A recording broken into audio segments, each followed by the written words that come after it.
Thanks for watching. Don't forget to like, comment, share and subscribe to Mufti Tariq Masood. بسم اللہ الرحمن الرحیم. پریشان ہے دنیا، پریشان ہے، کیا کرنا چاہیے ہمیں. چائنا میں کروڑوں لوگ متاثر ہو چکے ہیں اور یہ بھی خبریں آ رہی ہیں کہ جتنا بڑا نقصان چائنا میں لوگوں کا ہو رہا ہے، چائنا اس کو کھل کے بتا نہیں رہا ہے. ظاہر ہے ہر ملک اپنی نیگیٹو چیزوں کو ہائی لائٹ نہیں کرتا، پازیٹیو چیزوں کو ہائی لائٹ کیا جاتا ہے. کئی شہر اس کی لپیٹ میں آ گئے ہیں اس وائرس کی، اور کئی لوگوں کی اموات ہو چکی ہیں، اور اس بات کا خطرہ ہے کہ مزید لاکھوں لوگ موت کا شکار ہو سکتے ہیں. تو چائنا اس موقع پہ کیا کرتا ہے، کیا کرے گا، کتنا ڈر رہا ہے، کتنا نہیں ڈرنا چاہیے وہ تو چائنا جانے اور چائنا والے جانے.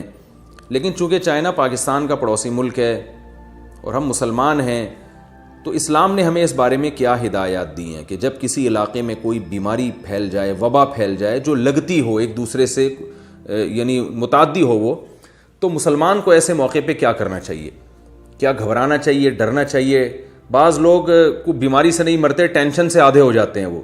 تو ہمیں اس معاملے پہ کیا کرنا چاہیے؟ ہماری شریعت نے ہمیں کیا احکام دیے ہیں؟ تو یاد رکھیے اسلام کے اس بارے میں بہت واضح ہدایات موجود ہیں. رسول اللہ صلی اللہ علیہ وسلم کے دور میں طاعون کی بیماری پھیلا کرتی تھی جو اسی طرح متعدی تھی. تو آپ صلی اللہ علیہ وسلم نے اس بارے میں ہمیں ہدایات دی ہیں، اور علماء کہتے ہیں اس سے صرف طاعون مراد نہیں ہے، کوئی بھی ایسی بیماری جو ایک دوسرے سے بہت تیزی سے پھیلتی ہو، لگتی ہو، تو اس بارے میں شریعت کے وہی احکام ہیں جو طاعون کے بارے میں. سب سے پہلی حدیث حضرت عائشہ رضی اللہ تعالی عنہ کی. حضرت عائشہ رضی اللہ تعالی عنہ فرماتی ہیں کہ رسول اللہ صلی اللہ علیہ وسلم نے فرمایا: عذاب یبعثہ اللہ علی من یشاء وَإِنَّ اللَّهَ جَعَلَهُ رَحْمَةً لِّلْمُؤْمِنِينَ لَيْسَ مِنْ أَحَدٍ يَقَعُ الطَّاعُونُ فَيَمْكُثُ فِي بَلَدِهِ صَابِرًا مُحْتَسِبًا يَعْلَمُ أَنَّهُ لَا يُصِيبُهُ إِلَّا مَا كَتَبَ اللَّهُ لَهُ إِلَّا كَانَ لَهُ مِثْلُ أَجْرِ الشَّهِيدِ. صحیح بخاری کی حدیث ہے، رقم 5402.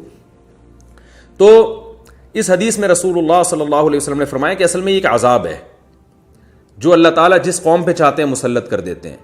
اور یہ جو وبائیں اور عذاب پھوٹتے ہیں ان کی ایک سائنٹیفک وجہ ہوتی ہے، جو وجہ آپ کو سائنسدان بتائیں گے، ڈاکٹر بتائیں گے. جیسے کہ مختلف ریسرچ سامنے آ رہی ہیں. کوئی کہہ رہا ہے وہ چائنیز چمگادڑ کھاتے ہیں اس لیے ہوا، کوئی کہہ رہے چوہے کھاتے ہیں.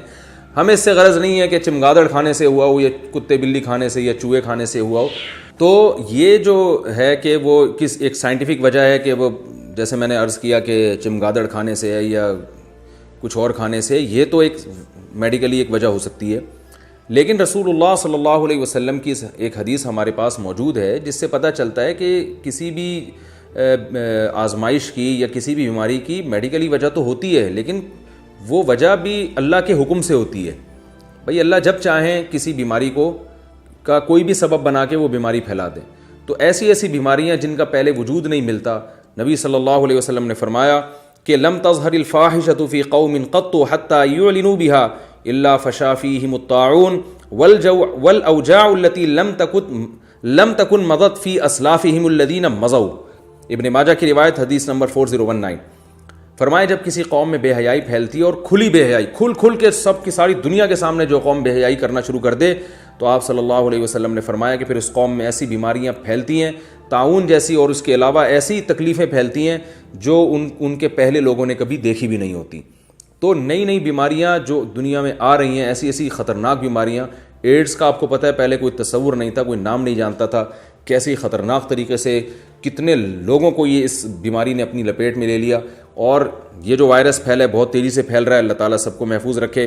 تو اس طرح کی جو بیماریاں ہیں ان کی یقیناً ایک میڈیکلی وجہ ہوتی ہے، لیکن ایک وجہ ان کی بے حیائی کھلے عام جب ہو جائے گی تو اللہ لوگوں سے پھر انتقام لیتے ہیں.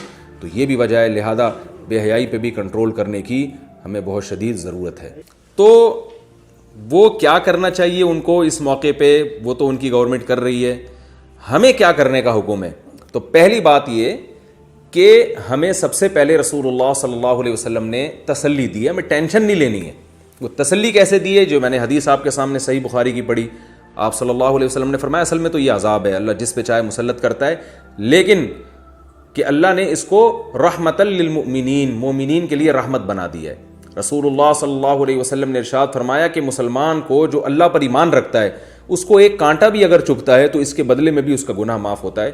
ایسی کوئی وبا اگر پھیلتی ہے تو یہ وہ لوگ جو صبر کرنے والے ہیں، اللہ کی تقدیر پر راضی رہنے والے ہیں، ان کے لیے پھر یہ عذاب نہیں ہے، بلکہ ان کے لیے اللہ کی رحمت ہے جو ان کے گناہوں سے معافی کا ذریعہ بنے گی۔ اور اس میں ملے گا کیا؟ فرمایا لیس من احد یقع الطاعون فیمکث فی بلدہ صابرا محتسبا، جو بھی مسلمان ہو اس کے علاقے میں، اس کے شہر میں اگر ایسی کوئی وبا پھیل جائے اور وہ اس علاقے سے بھاگے نہیں، بلکہ اللہ سے صبر کی امید، یعنی اللہ سے ثواب کی امید کرتے ہوئے صبر کر کے اپنے اسی شہر میں قرار پکڑے، وہ وہاں سے فرار ہونے کی کوشش نہ کرے، تو آپ صلی اللہ علیہ وسلم نے فرمایا، اور اس کی نیت یہ ہو کہ بھئی جو بیماری مقدر میں ہے وہ ہو کے رہے گی، تو آپ صلی اللہ علیہ وسلم نے فرمایا کان لہ مثل اجر شہید، اس کو شہادت کا اجر ملے گا۔ اس حدیث کی تشریح میں علماء کی دو رائے ہیں۔ بعض علماء کا کہنا ہے کہ اگر یہ اس وبا میں مر گیا تو شہید ہو جائے گا، یعنی شہادت کا اجر ملے گا، لیکن بعض علماء کہتے ہیں کہ حدیث میں ایسے الفاظ نہیں ہے کہ اس میں مر جائے تو شہید ہے، بلکہ اس میں اگر وہ وبا اس کو نہ لگی اور وہ زندہ رہا تو بھی اس کو شہادت کا اجر ملے گا، اس لیے کہ اس نے اپنے آپ کو تقدیر پر وہ راضی ہو گیا اور اللہ اس کے رسول صلی اللہ علیہ وسلم کے حکم پر وہ راضی ہو گیا۔ تو پہلا حکم ہمیں جب بھی کسی علاقے میں وبا پھیلتی ہے تو شریعت کا پہلا حکم یہ ہے کہ آپ کو اس علاقے سے بھاگنے کی قطعاً اجازت نہیں ہے، یہ شریعت کا پہلا حکم ہے جو وبا کے بارے میں۔ دوسرا حکم اس حدیث سے ہمیں پتہ چلا کہ اگر آپ اسی علاقے میں رہتے ہیں تو اگر اس وبا سے مر گئے تو بہرحال شہید ہیں، اگر آپ کی موت واقع نہیں بھی ہوتی تو بھی اللہ آپ کو شہادت کا اور شہیدوں کا اجر عطا فرمائے گا، تو یہ بہت بڑی نعمت ہے۔ اور تیسری بات ہمیں یہ پتہ چلی کہ بہرحال یہ مسلمان کے لیے عذاب نہیں ہے، اعمال صالحہ کرنے والوں کے لیے یا ان لوگوں کے لیے جو اسے اللہ کی رحمت سمجھتے ہیں اور تقدیر پر راضی ہوتے ہیں، ان کے لیے یہ اللہ کی طرف سے بہت بڑی رحمت ہے۔ یہ تو ان لوگوں کا حکم حدیث میں بیان ہوا ہے کہ جو اس شہر میں رہتے ہوں جہاں پر بیماری پھیلی ہے، جیسے چائنا کے جن شہروں میں یہ وبا پھیلی ہے وہاں جو مسلمان رہتے ہیں ان کو وہاں سے بھاگنے کی قطعاً اجازت نہیں ہے، لیکن کیا آپ اس شہر میں وزٹ کے لیے جا سکتے ہیں، کسی کام سے جا سکتے ہیں؟ اس کے بارے میں بھی ہمارے پاس صحیح حدیث موجود ہے۔ حضرت سعد بن مالک رضی اللہ تعالیٰ عنہ فرماتے ہیں کہ رسول اللہ صلی اللہ علیہ وسلم نے فرمایا اذا کان الطاعون بارض فلا تهبطوا علیہ واذا کان بارض وانتم بها فلا تفروا منه۔ مسند احمد کی حدیث ہے، حدیث نمبر 1615، کہ رسول اللہ صلی اللہ علیہ وسلم نے فرمایا کسی علاقے میں طاعون یعنی اس جیسی کوئی وبا پھیل جائے تو تم وہاں سے بھاگو بھی نہیں اور اس علاقے میں جاؤ بھی نہیں۔ حضرت عمر رضی اللہ تعالیٰ عنہ نے جب شام کا سفر کیا ہے تو جب آپ شام کے قریب پہنچے تو آپ کو اطلاع ملی کہ شام میں طاعون پھیلا ہوا ہے، ایک بیماری پھیلی ہوئی ہے جس سے لوگوں کی اموات ہو رہی ہیں۔ حضرت عمر رضی اللہ تعالیٰ عنہ پریشان ہو گئے، اس وقت آپ کے پاس اس بارے میں کوئی حدیث موجود نہیں تھی، پریشان ہو گئے کہ کیا کرنا چاہیے۔ تو صحیح بخاری میں ہے کہ آپ نے مختلف صحابہ کو بلایا، مہاجر صحابہ کو بلایا، انصار صحابہ کو بلایا۔ مہاجر صحابہ کا اختلاف ہوا، بعض نے کہا کہ ہم ضروری کام سے آئے ہیں، جب تک وہ کام نہیں ہوگا ہم نمٹا نہیں لیتے، ہم واپس نہیں جا سکتے۔ بعض نے کہا کہ ہمیں واپس جانا چاہیے۔ پھر آپ نے انصار صحابہ کو بلایا، ان کا بھی اس میں بڑا اختلاف ہوا۔ پھر آپ نے کہا کہ جو قریش کے بڑے بڑے سردار ہیں جنہوں نے مکہ سے مدینہ ہجرت کی تھی ان کو بلایا جائے، تو تقریباً تمام لوگ آ گئے سوائے کہا جاتا ہے کہ 2 اشخاص کے، تو سبھی آ گئے۔ تو حضرت عمر نے ان سے مشورہ کیا تو انہوں نے فرمایا کہ دیکھیں آپ کے ساتھ بڑے بڑے صحابہ کرام ہیں، آپ ان کو آزمائش میں نہ ڈالیں، ان کی اگر موت واقع ہو گئی تو یہ اسلام کا بہت بڑا نقصان ہے، لہذا ہمیں چاہیے کہ ہم رسک نہ لیں اور ہم یہاں سے واپس چلے جائیں۔ حضرت عمر رضی اللہ تعالیٰ عنہ نے ارادہ کیا کہ میں یہاں سے واپس جاتا ہوں، ان کا مشورہ مانتا ہوں میں۔ اتنے میں حضرت ابو عبیدہ ابن جراح رضی اللہ تعالیٰ عنہ آئے، انہوں نے فرمایا کہ ان کی رائے یہ تھی کہ ہمیں شام جانا چاہیے، ہم جس کام سے آئے ہیں اس کام کو نمٹا کے ہمیں واپس جانا چاہیے، وبا پھیلی ہے تو کیا ہوا، تقدیر پر راضی رہتے ہیں۔ تو ابو عبیدہ ابن جراح رضی اللہ عنہ نے فرمایا کہ یہ امیر المومنین افرارا من قدر اللہ، آپ اللہ کی تقدیر سے بھاگ رہے ہیں، بھئی اگر اللہ نے موت مقدر میں لکھی ہوئی ہے تو مر جائیں گے ہم، اور اگر زندگی لکھی ہوئی ہے تو زندہ رہ جائیں گے، یہ تو جو کام ہے وہ تو نمٹائے نا، آپ تو اللہ کی تقدیر سے بھاگ کے جا رہے ہیں۔ حضرت عمر نے ابو عبیدہ ابن جراح سے بڑے تعجب سے فرمایا کہ تم جیسا سمجھدار آدمی ایسی بات کر رہا ہے، یعنی تم غلط بات کہہ رہے ہو، ایسے کیسے ہو سکتا ہے؟ فرمایا کہ نفر من فرار اللہ نفر من قدر اللہ الی قدر اللہ، ہم اللہ کی تقدیر سے بھاگ کر اللہ کی تقدیر ہی کی طرف جا رہے ہیں۔ اگر ہمارا واپس جانا بھی تو تقدیر میں ہی لکھا ہوا ہے، تو اسباب اختیار کرنا اس کا تو شریعت نے ہمیں حکم دیا ہے، تو یہ اپنے آپ کو ہلاکت میں ڈالنا یہ کوئی تقدیر پر راضی ہونے کی علامت نہیں ہے، بلکہ ہم ہلاکت سے بچنے کے تمام اسباب اختیار کریں گے. ان میں ایک یہ بھی ہے کہ بلا وجہ اپنے آپ کو ایسی جگہ پہ لے کے جانا جہاں ہلاکت کا امکان ہو. یہ اللہ کی تقدیر کے منافی نہیں ہے، بلکہ تقدیر میں اسباب بھی لکھے ہوئے ہوتے ہیں. تو لہذا ہم اللہ کی اگر ہم بھاگ رہے ہیں نا تو اللہ کی تقدیر ہی کی طرف بھاگ رہے ہیں. ہماری تقدیر میں واپس لوٹنا لکھا ہے، تبھی تو ہم جا رہے ہیں. تو اتنے میں صحابی آئے اور انہوں نے عرض کیا کہ عبد الرحمن ابن عوف رضی اللہ تعالیٰ عنہ آئے، وہ کسی کام سے گئے ہوئے تھے. تو انہوں نے فرمایا کہ میں نے رسول اللہ صلی اللہ علیہ وسلم سے ایک حدیث سنی ہے. فرمایا کہ میرے پاس اس بارے میں علم موجود ہے کہ میں نے نبی صلی اللہ علیہ وسلم سے حدیث سنی ہے، اذا سمعتم به بارض فلا تقدموا علیہ، کہ جب تم کسی زمین میں یہ سن لو کہ ایسی وبا پھیل گئی ہے تو وہاں مت جاؤ. وَإِذَا وَقَعَ بِأَرْضٍ وَأَنْتُمْ بِهَا فَلَا تَخْرُجُوا فِرَارًا مِّنْهُ، اور اگر تمہیں پتہ چل جائے کہ تمہارے ہی علاقے میں وبا پھیل چکی ہے تو پھر وہاں سے فرار بھی اختیار مت کرو. تو اس سے ہمیں پتہ چلتا ہے کہ نہ اس علاقے میں جانا جائز ہے اور نہ وہاں سے فرار ہونا جائز ہے. ایک اشکال ہو سکتا ہے کہ جب اسباب کا اختیار کرنا تقدیر میں داخل ہے اور ہمیں حکم ہے کہ ہم موت سے بچنے کے اسباب اختیار کریں، تو جو لوگ اس علاقے میں پہلے سے رہ رہے ہیں تو ان کو بھاگنے کی اجازت کیوں نہیں ہے؟ یہ ایک اشکال ہو سکتا ہے. اس اشکال کے دو جواب ہیں. ایک جواب تو یہ ہے کہ اسلام میں اسباب میں اعتدال کا حکم ہے. اعتدال کا تقاضا یہ ہے، یعنی غلو کی اجازت نہیں ہے.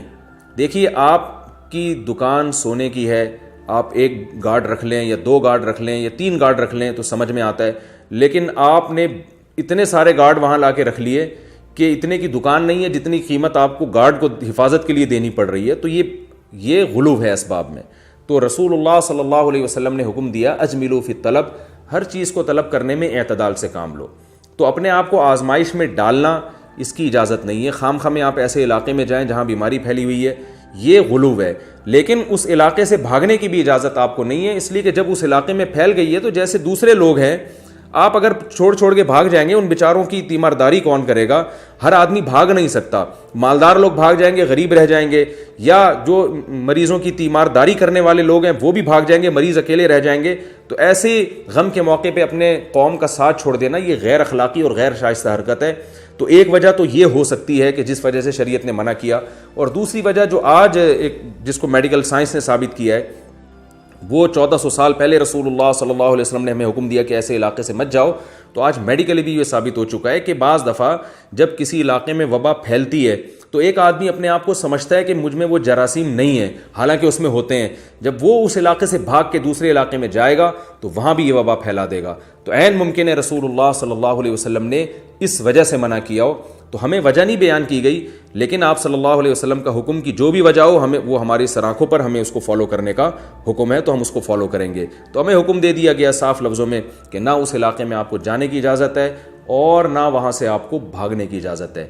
تو اسی پر قیاس کر کے یہ بھی کہا جا سکتا ہے کہ جن بچوں کو ایسی بیماریاں پھیلتی ہیں گھروں کے اندر، چکن پاکس ہے، خسرہ نکلا ہوا ہے، تو آپ ان گھروں میں جانے سے احتیاط کریں، اپنے بچوں کو نہ بھیجیں. لیکن جو مالک جو گھر میں رہنے والے لوگ ہیں ان کے لیے بھی مناسب نہیں ہے کہ اپنے بچوں کو خسرہ اور چکن پاکس نکلا ہے تو آپ ان کو اسی حال میں چھوڑ کے گھر سے بھاگ جائیں، یہ بھی ٹھیک نہیں ہے. تو جو وہاں کے رہنے والے ہیں وہ رہتے رہیں، لیکن باہر والے لوگ وہاں جانے سے احتیاط برتیں. اور رسول اللہ صلی اللہ علیہ وسلم نے طاعون کے بارے میں خاص طور پر فرمایا لا تفنی امتی الا بالطعن والطاعون. حضرت عائشہ رضی اللہ تعالیٰ عنہ فرماتی ہیں کہ نبی صلی اللہ علیہ وسلم نے فرمایا میری امت کا بہت بڑا حصہ نیزے سے اور طاعون یعنی اس طرح کی وبا سے ہلاک ہوگا. نیزے کا مطلب تو واضح ہے، یعنی جنگوں میں، جہاد میں امت بہت کثرت سے شہید ہوگی کیونکہ یہ امت قربانیاں بہت دے گی. اور دوسری وجہ آپ نے فرمائی وباؤں سے. تو آپ صلی اللہ علیہ وسلم نے پھر فرمایا کہ المقیمی بہا کالشہید، جب کوئی ایسی وبا پھیل جائے تو اس میں جو اسی علاقے میں قائم رہے گا صبر کر کے اللہ کی تقدیر پر راضی ہو کے، تو وہ شہید کی طرح ہے. والفار منہا کالفار من الزحف، اور جو اس علاقے سے بھاگ جائے گا تو آپ نے فرمایا وہ ایسے ہے جیسے میدان جنگ میں اپنے ساتھیوں کو چھوڑ کر بھاگنے والا. اور آپ کو بتائیں میدان جنگ میں جب لڑائی ہو رہی ہو تو آپ اپنے ساتھیوں کو یار و مددگار چھوڑ کر اگر بھاگ جاتے ہیں تو قرآن نے اس پہ کتنی شدید وعید بیان کی ہے. وَمَن يُوَلِّهِمْ يَوْمَئِذٍ دُبُرَهُ إِلَّا مُتَحَرِّفًا لِقِتَالٍ أَوْ مُتَحَيِّزًا إِلَىٰ فِئَةٍ فَقَدْ بَاءَ بِغَضَبٍ مِّنَ اللَّهِ، کہ جو میدان جنگ میں اپنے ساتھیوں کو چھوڑ کے بھاگ جائے گا اللہ فرماتے وہ اللہ کے غضب کو لے کے لوٹے گا. تو میدان جنگ سے بھاگنا گناہ کبیرہ ہے. آپ صلی اللہ علیہ وسلم نے فرمایا جو کسی ایسے علاقے میں جہاں وبا پھیلی ہو وہاں سے بھاگ جائے گا تو اللہ کے دفتر میں ایسے ہی کاؤنٹ ہوگا جیسے میدان جنگ سے میں اپنے ساتھیوں کو اکیلا چھوڑ کے بھاگ رہا ہے. اور آپ صلی اللہ علیہ وسلم نے فرمایا, جابر بن عبداللہ رضی اللہ عنہ کی حدیث ہے, فرمایا الفار من الطاعون کالفار من الزحف والصابر فیہ کالصابر فی الزحف. مسند احمد کی روایت ہے, نبی نے فرمایا کہ جو تعاون سے میری یعنی حدیث میں جو مراد ہے نا, علماء کا اجماع ہے کہ صرف تعاون نہیں, کوئی بھی ایسی وبا جو وبائی صورت میں کوئی بیماری پھیل جائے, تو آپ نے فرمایا کہ جس علاقے میں تعاون یعنی کوئی وبا پھیل جائے وہاں سے بھاگنے والا ایسے ہے جیسے میدان جنگ سے بھاگنے والا, اور اس میں ٹھہرنے والا ایسے ہے جیسے میدان جنگ میں ٹھہر جانے والا. تو میدان جنگ میں ٹھہرنے والا یا تو شہید بنتا ہے یا غازی بنتا ہے, اور میدان جنگ سے بھاگنے والا اللہ کے غضب کو لے کے لوٹتا ہے.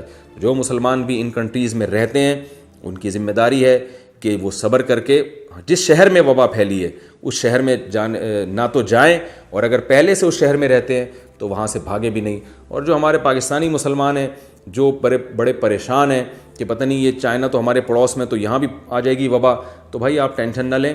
پہلے تو ہماری گورنمنٹ کی ذمہ داری ہے کہ چائنیز کے جو ایئرپورٹ پہ جو کثرت سے آ رہے ہیں ان کا ٹیسٹ کریں, اگر اس میں کسی میں کوئی ایسے جرم ہے تو ان کو واپس کریں, ڈیپورٹ کریں, یا جو بھی کرنا ہے ان کے ساتھ کریں, لیکن ایک نگرانی کے تحت کام ہونا چاہیے. اور ہماری ذمہ داری یہ ہے کہ اللہ نہ کرے اگر یہ بیماری ہمارے شہروں میں پھیل جاتی ہے, اللہ سب کو محفوظ رکھے, تو ہم واویلا نہ کریں اور شور شرابہ نہ کریں, اللہ کی تقدیر پہ راضی رہیں, جو مقدر میں ہے وہ ہو کر رہے گا.